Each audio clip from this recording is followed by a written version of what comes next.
Prichádza Pandi príbeh. Pozorne počúvajte. Panda, pomenovaná po plačúcom podpočiku, prijala podporu pána Pandiaka.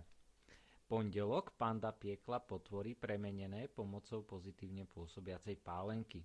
Príležitostne pila pivo pivného piča Protóna. Po pár pivách premenila podstatu Protónovej povahy.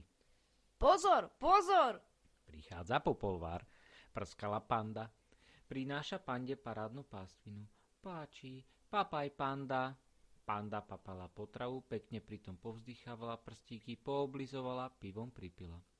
Práve pohltila prekvapeného Popolvára pokrytého pohankou. Pokakaná Panda porodila pohankovú palacinku Popolvárovou polevou poliatu. Pochodom poď Panda pozbierať pivné plechovky poletujúce po prírode.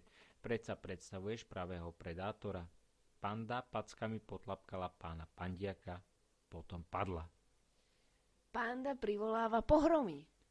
Po párty, pici, piškótach, palacinkách, pive Panda povracala Pandiaka. Prekvapenie.